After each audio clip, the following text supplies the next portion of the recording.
토트넘과 맨시티가 프리미어리그 1위를 놓고 치열한 경쟁을 벌이고 있는 가운데 토트넘은 첼시와의 경기에서 선두로 올라가기 위한 노력을 기울였습니다. 현재까지 8승 2무로 10경기 연속 무패 중인 토트넘은 맨체스터 시티와의 승점 차이가 1점뿐이라 이 경기에서 승리하면 1위로 복귀할 수 있었습니다. 7일 토트넘은 첼시와의 11라운드 홈 경기를 앞두고 선발 라인업을 발표했는데요. 골키퍼 비카리오를 시작으로 수비진으로는 로메로, 반더벤, 우도기가 나왔으며 미드필더진은 비수마, 사르, 메디슨으로 구성되었습니다. 공격진은 클루셉스키, 손흥민, 그리고 브레넌 존슨으로 출전했습니다. 경기 초반부터 양 팀은 치열한 공방전을 펼치며 서로의 골문을 위협했고 전반 5분에는 클루셉스키가 특유의 드리블과 슈팅으로 선제골을 터뜨렸습니다. 그러나 토트넘은 계속해서 공세를 벌이고 전반 12분에는 손흥민이 환상적인 오른발 마무리로 골 넣었지만 오프사이드로 무효 처리되었습니다.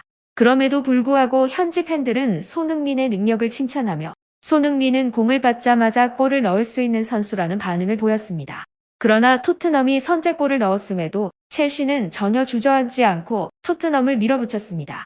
엄청난 압박으로 토트넘 선수들을 괴롭히며 결정적인 기회를 계속해서 만들어내며 토트넘을 위협했습니다. 그런데 심각한 상황이 발생했는데요.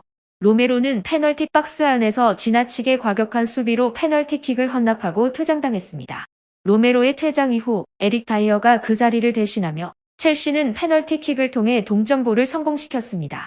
결과적으로 경기 분위기는 순식간에 첼시 편으로 기울었는데요. 로메로가 퇴장하고 징계를 받는 동안 다이어가 필요했지만 토트넘의 수비 뒷공간이 취약해진 상황에서 다이어는 치명적인 상황에 놓였습니다.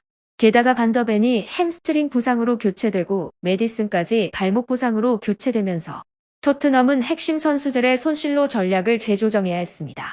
이전까지 토트넘을 이끈 주요 선수들이 이렇게 물러난 상황에서 손흥민에게 더 큰 역할을 기대해야 했지만 토트넘 선수들은 탐욕적인 모습을 드러내며 팬들을 실망시켰습니다. 더욱이 우도기까지 경고 누적으로 퇴장당하면서 2명이 퇴장당한 상황에서는 한 번의 공격 기회를 소중히 간직해야 했습니다. 그럼에도 불구하고 토트넘 선수들은 탐욕스럽게 행동하여 팬들의 기대를 충족시키지 못했습니다.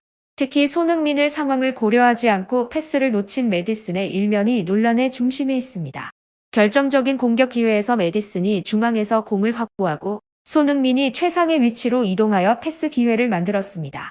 그런데 여기서 메디슨은 의외로 다른 선택을 했습니다. 기본적으로 패스가 뛰어난 메디슨은 보통이면 패스를 선택할 터인데 어떤 이유로 메디슨은 손흥민을 볼 때 주저하며 최악의 선택인 추가 드리블을 시도했습니다. 선수가 퇴장한 상황에서는 한 번의 공격 기회를 소중히 해야 하는데 메디슨의 이상한 선택으로 결정적인 역습 기회가 순식간에 날아가 버렸습니다.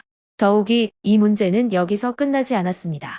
메디슨의 패스 대신 중거리 슈팅을 하려고 한 사르의 행동은 비상식적이었으며 좌측에 위치한 손흥민에게 패스를 주어야 하는 상황에서도 사르가 이해할 수 없는 슈팅을 했습니다. 손흥민은 한 번의 기회만 주면 득점을 올릴 수 있는 선수인데 다른 선수들의 탐욕스러운 플레이는 경기에 심각한 부정적인 영향을 미쳤습니다. 손흥민은 이번 상황에 대해 이례적으로 분노의 제스처를 표현했는데 현지 팬들은 이에 대해 손흥민에게 왜 패스를 주지 않는 것인지 이해가 안 간다. 그는 패스만 주면 골을 넣어줄 선수 아닌가. 이해할 수 없다라는 반응을 보였습니다. 더구나 경기 후 포스테코글루 감독은 이탈을 비판하는 듯한 분노의 표정을 내비칠 정도로 어려움을 겪었습니다. 포스테코글루 감독은 경기 후 스카이 스포츠와의 인터뷰에서 경기는 완전히 제어를 벗어났다. 경기 분석이 불가능한 수준이라고 언급했습니다. 영국의 여러 매체는 토트넘의 라커룸이 심상치 않을 것이라며 토트넘의 심각한 문제를 강조하고 있습니다. 로메로의 퇴장과 탐욕으로 인해 토트넘은 결국 1대4로 패배하여 무패 기록을 종결시키며 일각에서는 토트넘의 1위는 운에 의한 것이었을 뿐 이제 그들은 원점으로 돌아갈 것이라는 부정적인 평가가 나왔습니다. 이 경기는 개막 첫 패배가 아니었으며 토트넘에게 첫 쉬기 상황을 안겨주었습니다.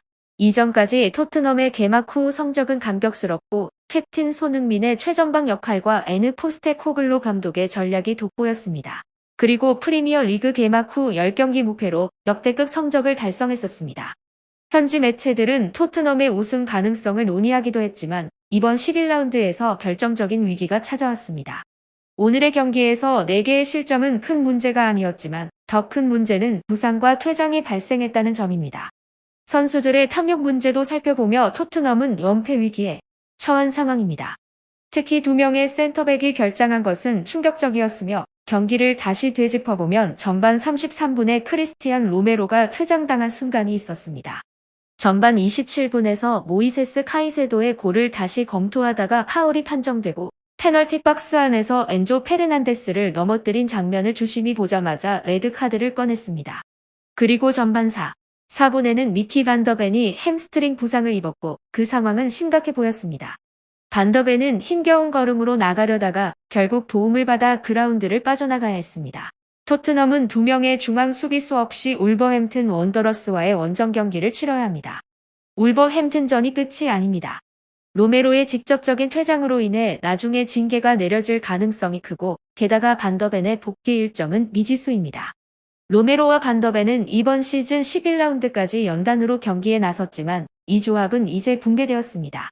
또 다른 주요 수비수 데스티니 우도지 또한 울버햄프턴과의 경기에 출전할 수 없게 되었습니다. 우도지는 경기 전반 18분과 후반 10분 연속해서 경고를 받아 퇴장을 당했으며 우도지는 이번 시즌 10경기 동안 선발로 출전했습니다. 경기 종료 이후 현지 런던 매체 풋볼 런던은 선수들에 대한 평점을 발표했는데 이 매체는 로메로에게 1점 평가를 부여하며 경기 초반에 리바이 콜릴의 다리를 걸어 넘어뜨렸지만 다행히 경기장에 남았다. 그러나 그는 오늘 감사히 여기지 않았다. 이후 무모한 태클을 퍼부어 레드카드를 받았으며 페널티킥을 선사하고 믿음직하지 않았다고 혹평했습니다. 다른 매체 90m도 로메로에 대해 냉소적인 킥으로 이른바 도망쳤다. 그리고 놀랍게도 엔조 페르난데스에게 어이없는 파울을 저질렀고 이로써 레드카드를 달았다며 1점 평가를 하였습니다. 우도지 또한 불필요한 파울로 인해 퇴장을 당한 것에 대한 부정적인 평가를 피하기 어렵지 않았습니다. 풋볼 런던은 우도지에 대해 경기 초반에 판독 결과 레드카드에 이르렀다. 그러나 그는 신중하지 않았고 후반전 2번째 옐로 카드까지 받아버렸다고 전했으며 우도지에 대한 평점은 3점으로 평가되었습니다. 게다가 여기에서 멈추지 않고 토트넘의 중요한 선수 메디슨의 상황도 주목할 필요가 있습니다. 메디슨은 반더벤이 부상으로 교체되기 전에 발목 통증을 호소하며 교체 신호를 보냈는데 그는 이 시즌 11경기에 모두 선발로 출전하여 3골과 5어시스트를 기록 중이었습니다.